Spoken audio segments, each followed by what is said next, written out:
के समान सुंदर पीतांबर धारण किया हुआ, कान में दिव्य कुंडल पहने हुआ अद्भुत स्वरूपवान सामने धुंधकारी प्रकट होकर के सामने आ गया और बोलने लगा, धन्या भागवती वार्ता प्रेत पीड़ा विनाशनी, सप्ताहोपि तथा धन्यः कृष्ण लोक फल प्रदः।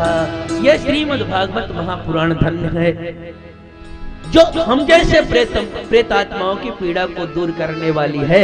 यह सप्ताह ज्ञान यज्ञ भी धन्य है, जो लोक मंगल कल्याणकारी है, भगवान कृष्ण के दिव्य धाम को प्राप्त कराने वाले हैं।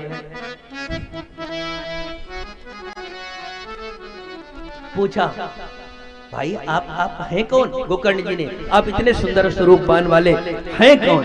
तब उन्होंने कहा, भाई मुझको नहीं पहचान पाए, हम कोई और नहीं है। हे महात्मन, हे गोकर्ण जी, हम आपकी कृपा से और श्रीमद् भागवत महापुराण की कृपा से हमारी प्रेत योनि टूट गई, अब हम भगवत धाम को जा रहे हैं। उसी समय दिव्य विमान सामने प्रकट होकर के भगवत पार्षद आए। विमान पर बैठ करके जैसे धुंधकारी भगवान के धाम को जाने लगा, वैसे गोकर्ण जी ने भगवत पार्षदों से कहा, हे भगवत पार्षदों, एक क्षण के लिए रुकना। केवल धुंधकारी ने ही तो कथा नहीं सुनी है, कथा तो इतने श्रोताओं ने सब एक साथ बैठ करके सुनी है, पर आप ये केवल धुंधकारी के लिए विमान लेकर के क्यों आए हो? हमारे इन सभी श्रोताओं के लिए आप विमान लेकर के नहीं आए।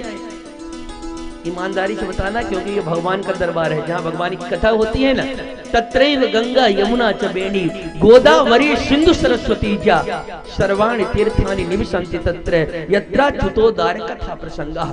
जहाँ पर भगवान की कथा होती है, वहाँ पर दुनिया के जितने तीर्थ हैं, विश्व के जितने तीर्थ हैं, उसी कथा पंडाल में आकर के निवास करते रहते हैं। तो जितनी देर तक कथा में आप लोग बैठे रहते हो ना, ये केवल कथा पंडाल ही नहीं है, ये दुनिया भर के सभी तीर्थों का स्थल है। सभी तीर्थ विराजमान रहते हैं, मानो सभी तीर्थों का दर्शन करने का, स्नान करने का सारा पुण्य यहाँ बैठे बैठे प्राप्त होता रहता है। यह अंतर है। सोशल मीडिया में और चैनल के माध्यम से वो लोग भी कथा सुन ही रहे हैं, उनके कथा सुनने में और आपके कथा सुनने में यही अंतर है। प्रमाद पूर्वक सुनी गई कथा अपना ही नुकसान करती है।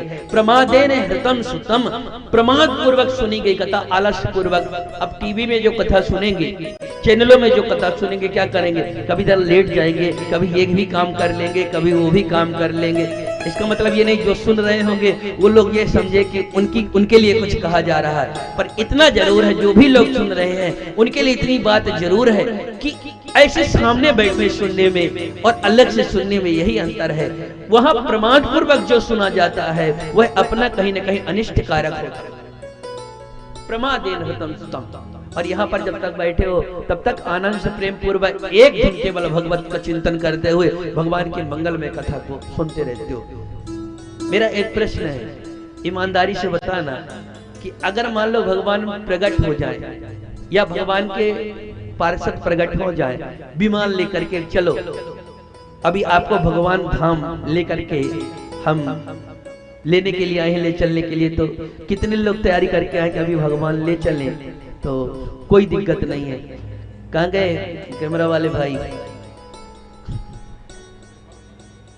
हाथ उठा के जरा बता दो कितने लोग अभी तैयार हो चलने के लिए, भगवान के धाम जाना हो तो। जबरदस्ती का नहीं, झूठ कोई नहीं बोलेगा, एकदम ईमानदारी से जवाब देना है।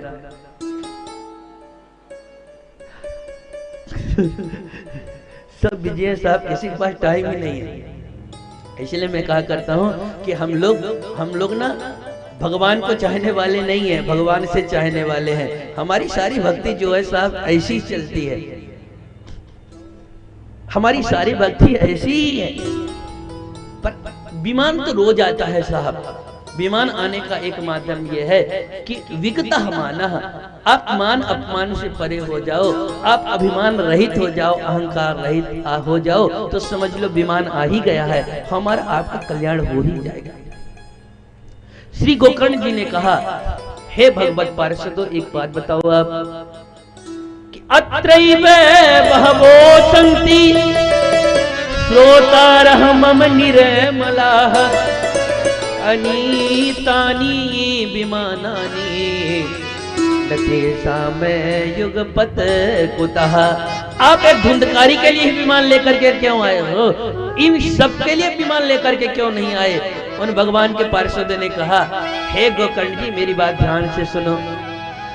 कथा तो सब लोगों ने सुनी, आप बिल्कुल सही कहते हैं कि आपके निर्मल श्रोताओं ने कथा तो सब लोगों ने सुनी, पर जैसा धुंधकारी ने भगवान की कथा को सुना, आपके किसी श्रोता ने वैसा नहीं सुना। धुंधकारी ने कैसे कथा सुना?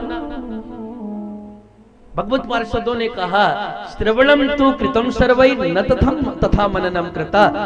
धुंधकारी क्या करता था कि पहले जब तक कथा चलती थी तब तक कथा को प्रेम पूर्वक सुनता था, और जब कथा विश्राम ले लेती थी उसके बाद जाकर के ध्यान करता था कि आज व्यासपीठ से गोकर्ण जी ने कौन कौन सी कथा को कहा है, उन बातों को फिर वो याद करता था, और याद करने के बाद में पहले श्रवण, फिर मनन और तब निधिध्यासन, वो उसको अपने जीवन में उतारने का पूरा काम करता था।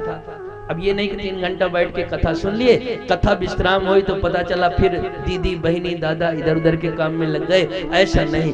श्रवणम तु कृतम सर्वैर न तथा मननम कृतम। सब लोगों ने सुना तो, पर धुंधकारी पहले सुना, श्रवण किया, फिर मनन किया, फिर निधिध्यासन किया, ऐसा किसी ने आपके श्रोताओं ने नहीं सुना। श्रवणस्य विभेदेन फलभेदोत्र संस्था। श्रवण के भेद से ही फल में अंतर आ गया है। अगर सब लोग सुनकर के धुंधकारी जैसे सुनते, मनन करते और फिर अपने जीवन में उतारने का प्रयास करते तो उन सब के लिए भी विमान आता। अब आप लोगों के जितने भी श्रोता हैं, आपके जितने श्रोता हैं, उन लोगों ने चमत्कार देख लिया धुंधकारी की मुक्ति। आप पुनः आयोजन करें। तब पुनः गोकर्ण जी ने कार्तिक मास में दिव्य श्रीमद् भागवत महापुराण का आयोजन किया। सब श्रोताओं ने देख लिया था कि विमान आता है, इसलिए सब तैयारी करके बैठे थे। और जैसे कथा की पूर्णाहुति हुई साहब, वैसे देखते देखते जितने श्रोता विराजमान थे, पहले तो भगवान के पार्षद आए थे, पर इस बार तो वनमाली घनश्याम स्वयं ब्रजेंद्र नंदन श्याम सुंदर प्रकट होकर के आए हैं, और उतने विमान आए हैं। और जैसे भगवान राम अपने दिव्य धाम को साकेतपुरी को जब जाने लगे, तो उत्तर कौशलवासी जितने कीट पतंग भी थे, जितने प्राणी थे, सबको लेकर अपने दिव्य धाम को चले गए थे। ऐसे कृष्ण भगवान जितने भी श्रोता बैठे थे गोकर्ण जी कथा में,